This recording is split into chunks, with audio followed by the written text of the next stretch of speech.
Hello दोस्तों, आपका स्वागत है हमारे YouTube चैनल स्टडी मित्र में। अभी हम लोग पढ़ रहे हैं नंबर सिस्टम। तो नंबर सिस्टम में आज हम लोग पढ़ने वाले हैं बाइनरी सिस्टम को।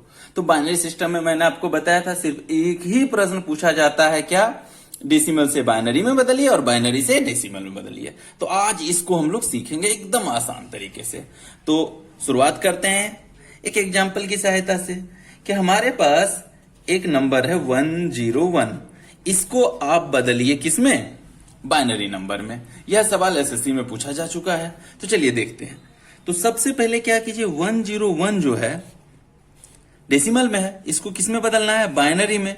तो आपको पता है बाइनरी किसके घात में होता है? वो 2 का होता है। तो हम इसीलिए इसको 2 से भाग करेंगे। चलिए भाग दे दिया, तो 2 से भाग दीजिए। इसमें कितनी बार में आएगा? 2 पंचे 10, एक में नहीं लगेगा, 0 हो गया। 2 पंचे 10 और एक में नहीं लगेगा तो 0 हो गया। लेकिन शेष कितना बचा? तो बोलिएगा 1 शेष बचा। तो शेष इसमें लिखते जाइए, यानी रिमाइंडर को लिखते जाइए। अब अगला देखिए, 2 दूनी 4, 2 पंचे 10, इसमें पूरा पूरा कट गया, रिमाइंडर नहीं बचा। नहीं बचा तब भी लिख दीजिए, रिमाइंडर कितना बचा? 0। अब आगे बढ़े, आगे बढ़ते हैं। 2 एकम 2, शेष बचा? हाँ बचा, रिमाइंडर 1 बचा। फिर 2 से शेष नहीं बचा तो 0 लिखेंगे। 2 तिया 6, फिर क्या बचा? 0, 2 एकम 2, और यहां पे क्या शेष बच गया? 1। जब ऐसा हो जाए, लास्ट में 1 बच जाए, तो आप छोड़ दीजिए। अब इसको नीचे से शुरू कीजिए और लास्ट तक इसको लिख लीजिए। लिखिए, यहां से शुरू करें। पहले क्या है? 1, फिर क्या है? 1, फिर क्या है? 0 0, फिर क्या है?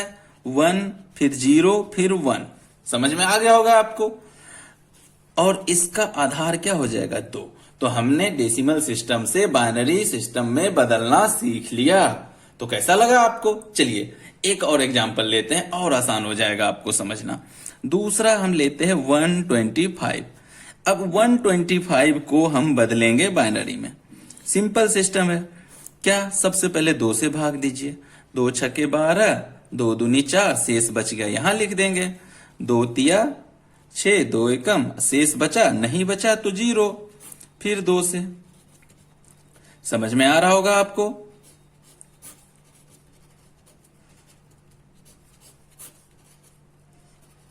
एकदम कोई प्रॉब्लम? 2 कम 2, शेष बच गया 1। अब इसको हम नीचे से शुरू करेंगे लिखना। तो 1 1 1 1 1, 1 2 3 4 5, 1 है। 1 2 3 4 5, उसके बाद 0 1 0 1। ये हो गया हमारा बाइनरी 125। तो समझ में आ गया होगा आपको। तो इस तरह से आप किसी भी संख्या को डेसिमल से बाइनरी में बदल सकते हैं। अब आते हैं कि बाइनरी से डेसिमल में कैसे बदलेंगे। तो अभी जो हमने बदला था तो उसी पे देखते हैं। पहला सवाल ले लीजिए आप। क्या है? 1 1 0 0 1 0 1। तो जब ये क्या है? डेसिमल में, इसको बदलना है बाइनरी में। नहीं, ये बाइनरी में है, इसको बदलना है डेसिमल में। तो इसके लिए क्या करेंगे? यहां से शुरू कीजिए। ये जो पहला अंक होगा ना, इसमें 2 पे पावर 0 कर दीजिए। और दूसरा अंक जो है उसमें क्या हो जाएगा? 2 पे पावर 0 था, तो अब क्या हो जाएगा? 1। तीसरे में क्या हो जाएगा? 2। इसमें क्या हो जाएगा? 3। इसमें क्या हो जाएगा? 4। इसमें क्या हो जाएगा? 5। और इसमें क्या हो जाएगा? 6। समझ में आ गया आपको। 2 पे पावर 0 से शुरू करेंगे और लास्ट तक चलते ही रहेंगे, चाहे जितना ही ज्यादा हो। अब देखिए क्या हो गया हमारा? 2 पे पावर 0 यानी 1, तो 1 ये क्या हो गया? 1। ये क्या हो गया? 2 पे पावर 1 है तो 2 ही होगा, लेकिन ये 0 है, 0 से गुना होकर क्या हो जाएगा? 0। तो इसको लिखने की जरूरत भी नहीं थी हमें। 2 पे पावर 2 यानी 4 होगा, तो ये क्या हो गया? 4। ये 0 0 है तो इसको तो सोचिए ही मत, काट दीजिए। बच गया 2 पे पावर 5, क्या हो जाएगा? 32। और ये क्या? 6 यानी 64। जोड़े 4 2 6 4 10, 1 11 का 1 शेष बच गया, बाकी बच गई शेष 6 3 9 4 6 3 9, और जो बाकी 1 था उसको जोड़ दीजिए, क्या हो गया? 101। आ गया कि नहीं? समझ में आ गया आपको। चलिए जब इसको समझ गए तो अब इसको फिर से बनाते हैं। ये क्या है? अब इस बाइनरी को हम बदलेंगे किसमें, डेसिमल में। तो इस बार और आसानी से बनाएंगे। क्या, अब हम जो 2 पावर 0 1 2 3 4 लिखते थे नहीं लिखेंगे, हम सीधे लिखेंगे 2 पावर 0 यानी कि क्या होगा 1। कोई प्रॉब्लम नहीं, ये 0 है लिखने की जरूरत नहीं है। ये क्या है, यहां पे था 0 फिर 1, अब क्या हो जाएगा 2, तो 2 पे पावर क्या हो जाएगा, ये 2 हो जाएगा, तो क्या हो जाएगा टोटल 4। ये 2 पे पावर क्या हो जाएगा 3, तो ये क्या हो जाएगा 8। ये 2 पावर क्या हो जाएगा 4 16। 2 पावर 5 क्या हो जाएगा 32, और 2 पावर 6 क्या हो जाएगा 64। और जल्दी बन जाएगा हमारा। अब इसको जोड़ दीजिए, 4 2 6 6 6 12 12 8 20 4 24 1 25, बाकी बच गया कितना आपका 2 बच गया। अब 6 3 9 1 10, अब बाकी 2 जोड़िए तो क्या हो गया 12। आपका देखिए 125 था ना, तो समझ में आ गया। मतलब आप डेसिमल से बाइनरी और बाइनरी से डेसिमल बदलना सीख गए। इससे ज्यादा तो कुछ पूछा नहीं जाता है। तो आपको कैसा लगा हमें कमेंट करके अभी तुरंत बताइए। और अब समय आ गया कुछ सवाल बनाने का। तो एक सवाल पूछा गया था, तो चलिए अभी समय बहुत है, मात्र 6 मिनट का वीडियो बनना है, तो उस सवाल को मैं इसी वीडियो में बना देता हूं। तो देखिए सवाल क्या है दोस्तों, सवाल क्या है कि radius of A solid cylinder, mensuration का सवाल है ये, तो समय है तो बना ही देता हूं। Radius of A solid cylinder is 23 centimetre.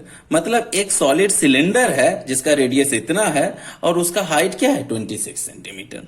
कहता है कि 3 हेमीस्फेयर मतलब अर्धगोला काट करके हटा दिया गया जिसका रेडियस इतना है, तो अब जो बच गया ना उसका टोटल सरफेस एरिया कितना होगा। चलिए इसको एक फिगर से समझते हैं। तो सबसे पहले हम क्या बनाएंगे, सबसे पहले एक सिलेंडर बनाते हैं। यह रहा हमारा सिलेंडर। तो इस सिलेंडर का रेडियस बताया गया है कितना 23 सेंटीमीटर।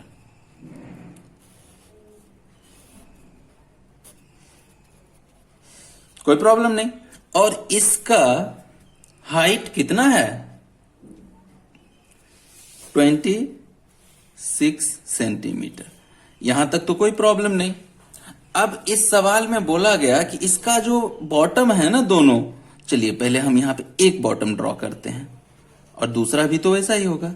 इस बॉटम से 3 गोला काट के निकाल लिया गया। चलिए 3 अर्धगोला काट के निकाल लिया गया और ये जो तीनों अर्धगोला है उसका रेडियस क्या है 3.5 सेंटीमीटर। तो दोस्तों समझ में आ गया यहां तक।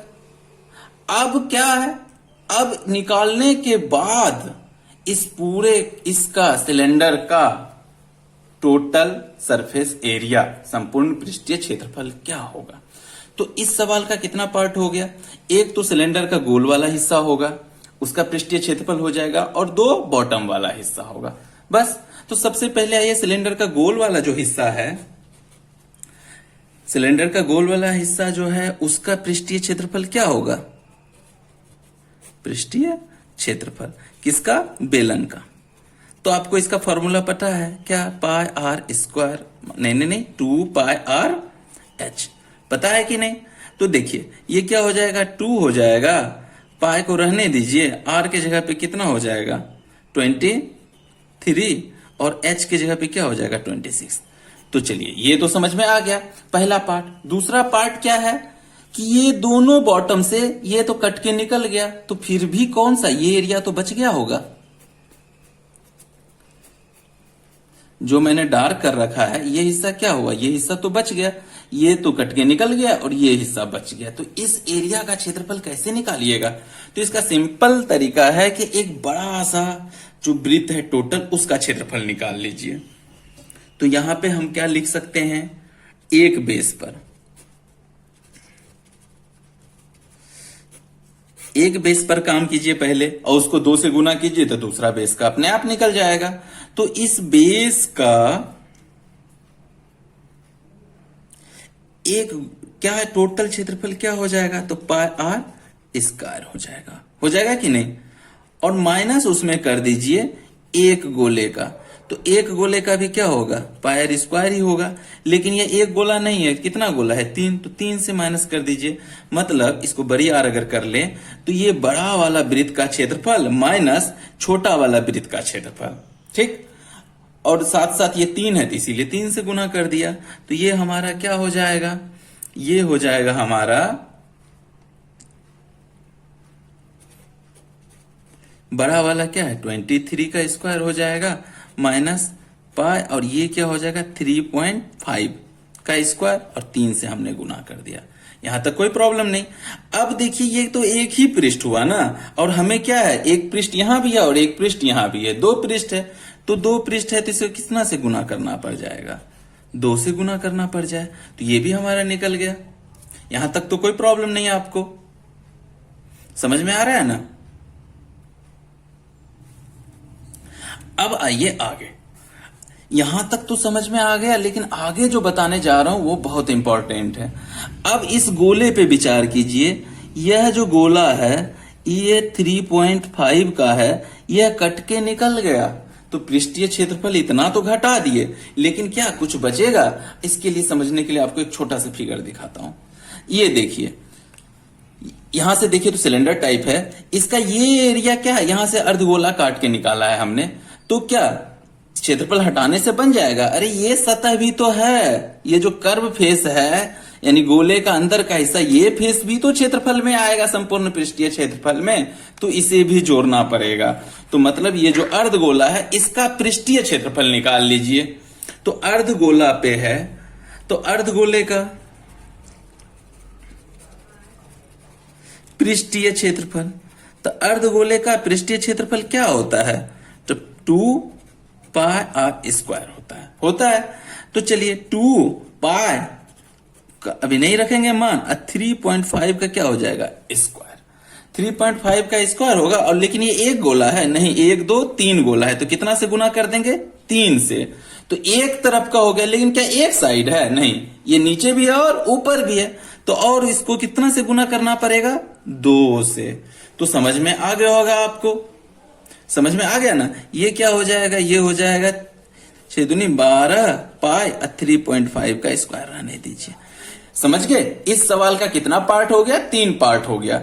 इसका ये गोला है, नहीं सिलेंडर है, और उसके नीचे से 3 गोला काट के निकाल लिया अर्धगोला। तो अब संपूर्ण पृष्ठीय क्षेत्रफल में एक तो ये हिस्सा आएगा ऊपर वाला जो कि गोल है, उसके बाद इसमें क्या होगा, ये अर्धवृत्त का क्षेत्रफल निकल जाएगा, लेकिन धसा हुआ जो हिस्सा है गोले का वो तो रह ही जाएगा, तो इसको जोड़ना पड़ेगा।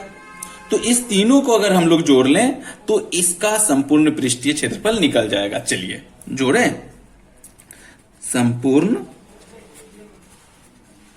पृष्ठीय क्षेत्रफल क्या हो जाएगा, संपूर्ण पृष्ठीय क्षेत्रफल। पहले देखिए बेलन का जो वक्र पृष्ठ था क्या निकाला था हमने, 2 पाई 23 इंटू 26, कोई प्रॉब्लम नहीं। प्लस ये क्या निकला दूसरे का, इसमें क्या कर सकते हैं हम लोग, यहां पे देखिए थोड़ा सा इसको और बना सकते हैं। तो क्या करेंगे, यहां पे कॉमन ले सकते हैं कि नहीं। तो देखिए यहां पे 2 कॉमन आ जाएगा, और दोनों जगह क्या है पाई है, तो पाई भी कॉमन आ गया। यहां पे अंदर में क्या बच गया, अंदर में बच गया 23 का स्क्वायर माइनस 3 और 3.5 का स्क्वायर। चलिए इस हो गया। और तीसरा पार्ट क्या हो गया, तीसरा पार्ट हो गया ये वाला गोले का धसा हुआ हिस्सा, ये क्या है 12 पाई 3.5 का स्क्वायर। आप लोग इसको सॉल्व कर सकते हैं आसानी से। जब इसको सॉल्व कीजिएगा तो इसका आंसर आ जाएगा आपको 7315, 7315 वर्ग सेंटीमीटर। बना लीजिएगा आप लोग, तो समझ में हो गया। चलिए आपको ये वीडियो कैसा लगा हमें जरूर बताइए, और मिलते हैं अगले वीडियो में। तब तक के लिए आपका बहुत बहुत धन्यवाद। जय हिंद।